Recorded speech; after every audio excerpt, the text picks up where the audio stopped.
Meet the Buccaneer, the SB2A-4, a fast, powerful scout and dive bomber equipped for land-based operation. The Buccaneer also is built with folding wings for use on aircraft carriers. Pulling 1,700 horsepower on the takeoff, the Buccaneer has ample speed and maneuverability and will fly a maximum gross weight of 15,000 pounds. Her bomb load is carried inside the fuselage and may consist of two 500-pound bombs or a single 1,000-pound bomb. The landing gear is stiff and rugged to take the smack down of carrier landings, and the wide spacing of the wheels lend this airplane exceptional stability on the ground. A total fuel...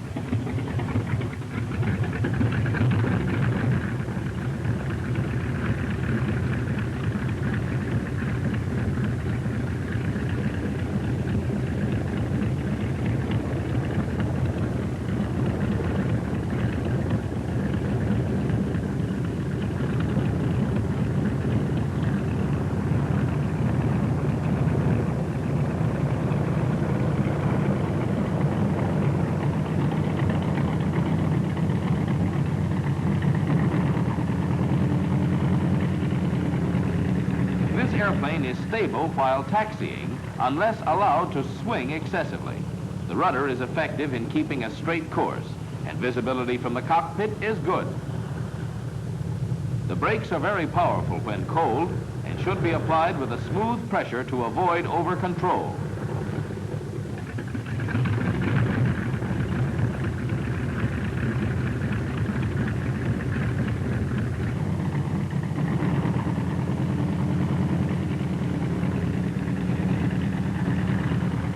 A sharp turn on the ground will leave the swiveling tail wheel in a sidewise position.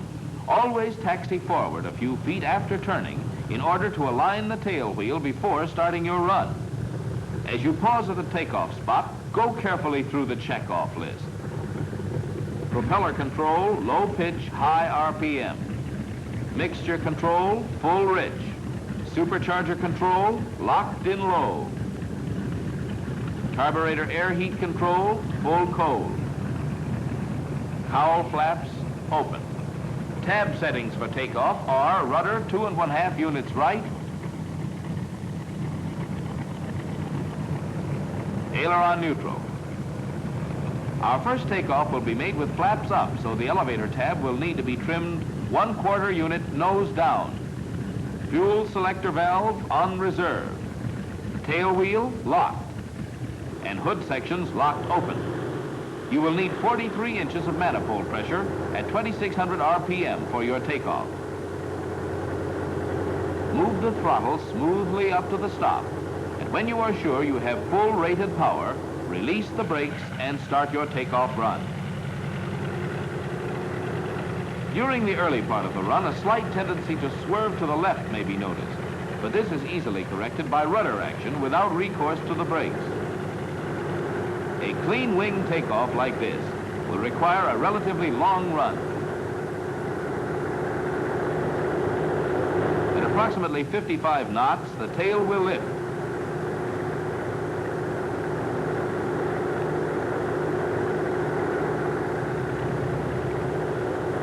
And at close to 80 knots, the airplane will fly herself off. Now let's try a takeoff with the flaps down for the full distance of the takeoff run.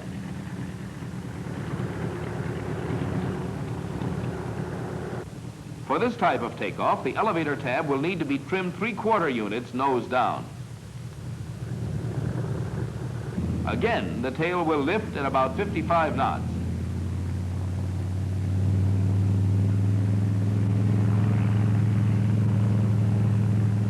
But the getaway speed will be around 75 knots, and the run will be somewhat shorter due to the increased lift provided by the flaps.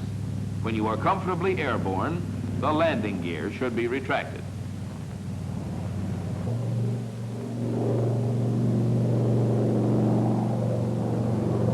Continue in a gradual climb until you have an altitude of at least 325 feet and an indicated airspeed of not less than 97 knots. Now you can bring your flaps up a step at a time. The airplane will have very little tendency to sink when the flaps are retracted gradually in this manner.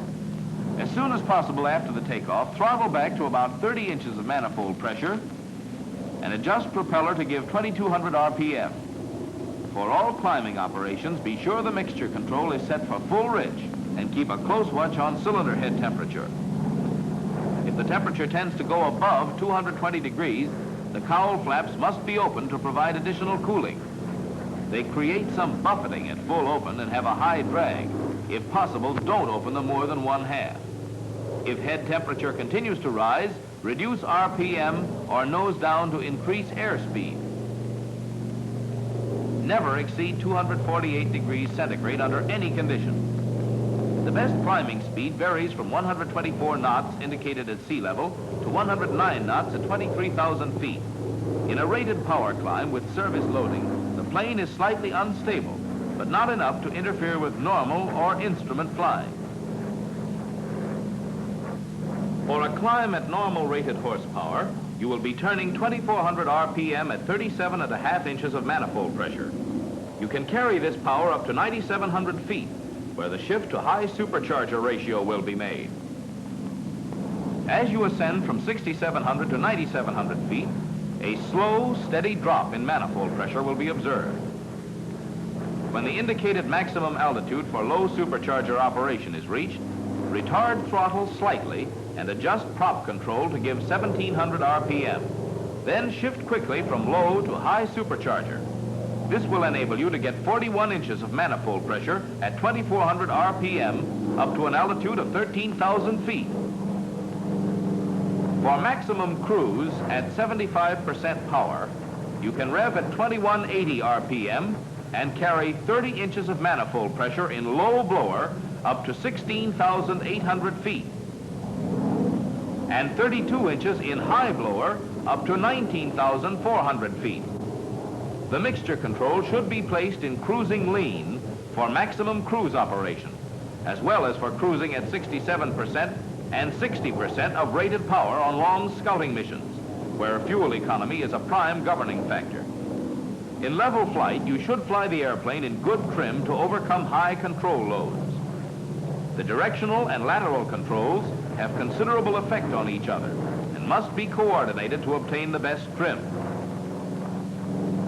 Due to the small aileron angles used, the airplane tends to roll slowly in response to aileron control at moderate speeds. However, this does not indicate any loss of lateral control.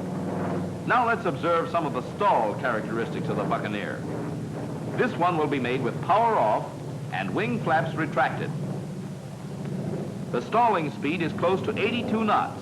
The stall is gentle with a slight tendency to roll to left, about 15 degrees. If recovery is made promptly, there is no tendency to spiral dive or spin. However, if the stall is held beyond the initial stages, as in this demonstration, the airplane will roll about 60 degrees to the left and go into a spiral dive.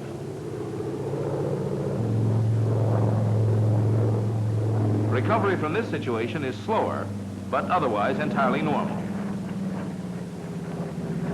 In a power-off stall with flaps down, as seen here, the stalling speed is close to 75 knots. The tendency to fall off to the left again is characteristic, but recovery is prompt and normal unless the stall is held beyond its initial stages, when the roll will be more pronounced, followed by a spiral dive.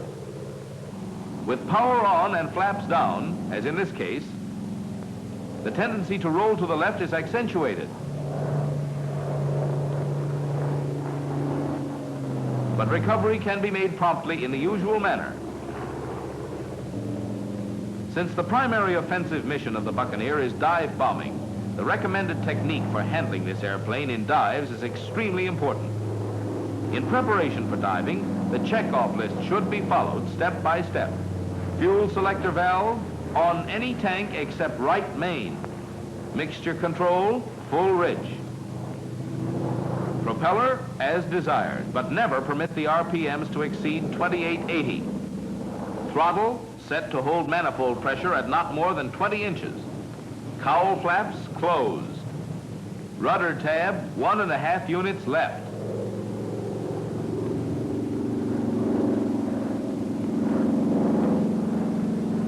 Comm doors open. Diving flaps open. As the plane is flown into the dive, roll elevator trim wheel forward 1/2 turn. The airplane is steady in the dive and can be rolled easily with the ailerons to stay on the target. Terminal velocity will be close to 261 knots at the end of a 10,000-foot dive. About 30 to 40 pounds will be required on the control stick for a normal pull-out.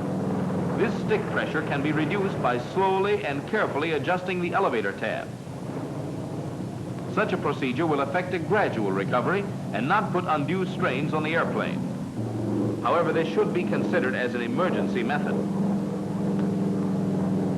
The Buccaneer is capable of performing the usual acrobatic maneuvers, but it should be allowed to fly through each stage of a maneuver and not forced, particularly on top of a loop such as this one, which was entered at a speed of 216 knots.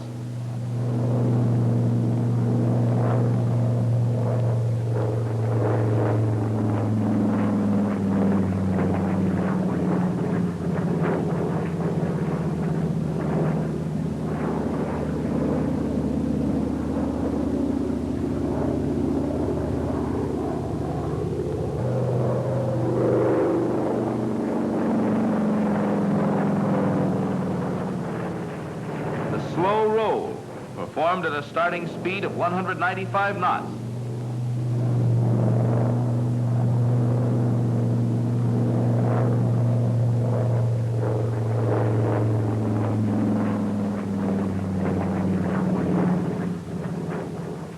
The Immelman turn, executed at a starting speed of 243 knots.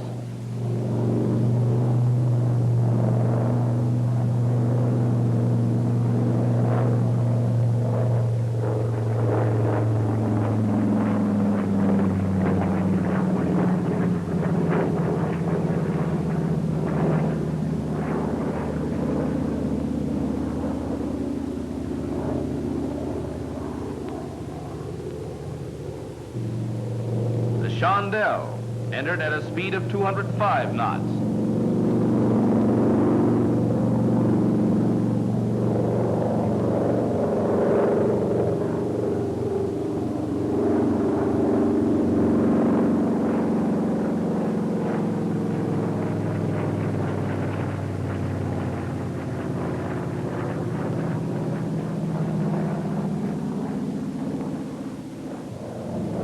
The wing over, with a starting speed of 173 knots.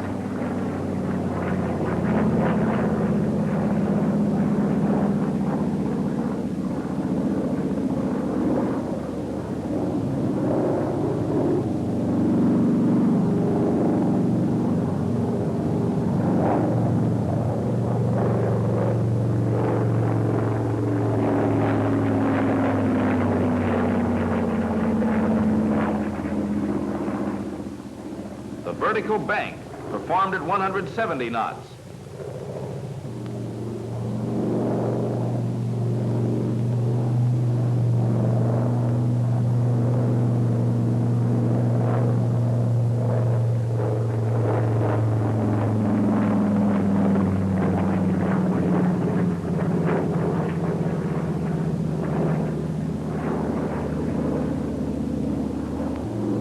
When you come in for a normal landing, the check-off list should be followed methodically, point by point. Mixture control, full rich. Fuel, on reserve. Pause long enough to check fuel pressure on right main to guarantee an adequate reserve. Carburetor air, full cold. Adjust propeller to give 2,400 RPM.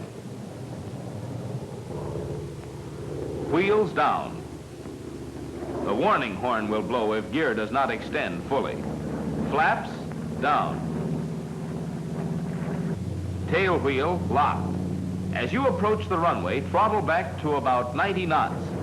Make allowance for the fact that the airplane will float a little with power on. If you are coming in light with the center of gravity somewhat forward, a three-point landing is difficult. In this case, land wheels first and let the tail wheel come down on the runway before applying your brakes. You will get best results by not touching the brakes until you have slowed down to about 54 knots. Then you can bring the airplane to a stop by a smooth, full application of brakes and avoid heating them up too much. Now let's watch a field carrier landing. You use the normal landing checkoff list. Of course, for an actual carrier landing, you also would unstrap your parachute, unlock the tail wheel, and put down the landing hook. This time your approach will be made at around 85 knots, but remember to watch the signal officer, not the airspeed indicator. You'll be coming down to the mat in almost a stalling attitude.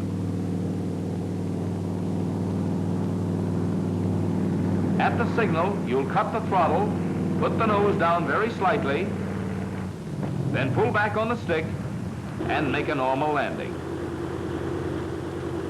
In a real carrier landing, you'll hang on the wire and smack down with some bounce. But that's normal and the landing gear can take it. The Buccaneer is fast, easily maneuverable, and armed to defend herself adequately. She demands nothing beyond sound pilot technique to perform her scouting missions ably.